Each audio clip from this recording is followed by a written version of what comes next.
Smart education and math वाला में आपका स्वागत है। आज हम बस पढ़ने वाले हैं टेंस के बारे में।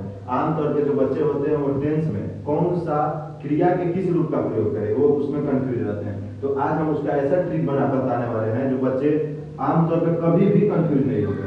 प्रेजेंट टेंस में हम 4 प्रकार पढ़ते हैं: present indefinite tense, present continuous tense, present perfect tense, present perfect continuous tense.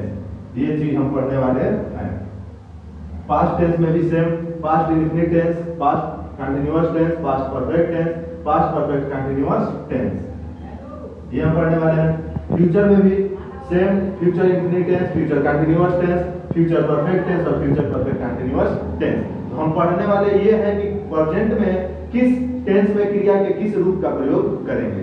तो इसका ट्रिक होता है, प्रेजेंट टेंस के लिए ट्रिक हमने बनाया है 1434। फ्यूचर पर पास्ट के लिए हमने बताया है ट्रिक 2434। सिर्फ क्रिया की बात कर रहे हैं। फ्यूचर के लिए हमने ट्रिक बनाया है फिर से 1434। यानी कि सबसे पहले हम पढ़ते हैं प्रेजेंट इंडेफिनिट। तो इसमें पहला है 1, यानी प्रेजेंट इंडेफिनिट में हम क्रिया के पहले रूप का प्रयोग करते हैं। इसके सामने हम V1 लिखते हैं। फिर प्रेजेंट कंटीन्यूअस टेंस में यहाँ पे 4 है तो हम क्रिया के चौथे रूप का प्रयोग करते हैं यानी V4। प्रेजेंट परफेक्ट टेंस यहाँ पे 3 है तो हम V3 का प्रयोग करेंगे।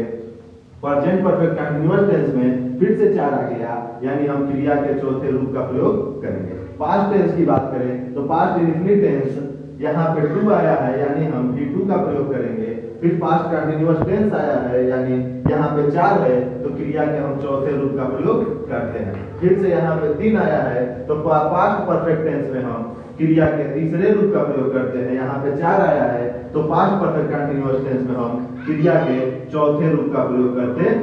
अब बात करते हैं फ्यूचर टेंस की।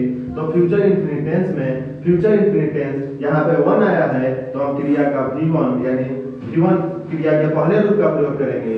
फिर से फ्यूचर कंटीन्यूअस टेंस में यहाँ पे 4 आया है तो हम क्रिया के चौथे रूप का प्रयोग करेंगे। 4 है तो चौथे रूप का प्रयोग करेंगे। फिर से 3 आया है तो फ्यूचर परफेक्ट टेंस में क्रिया के तीसरे रूप यानी V3 का प्रयोग करेंगे। फिर से यहाँ पे 4 आया है तो फ्यूचर परफेक्ट कंटीन्यूअस टेंस में क्रिया के चौथे रूप का प्रयोग करेंगे। यानी कि प्रेजेंट टेंस के लिए 1434 याद रखना है, पास्ट टेंस के लिए 2434 याद रखना है, फ्यूचर टेंस के लिए फिर से 1434 याद रखना है। इसमें कुछ अपवाद आते हैं वो हम, जैसे कि सिर्फ ये हमारा कन्वर्ट हो जाता है, पास्ट इंडेफिनिट कन्वर्ट हो जाता है, ये सिर्फ इंडेफिनिट में, नेगेटिव में इसका कुछ और हो जाता है, इंट्रोगेटिव में कुछ और हो जाता है। तो अपवाद की बात अगले चैप्टर में करेंगे।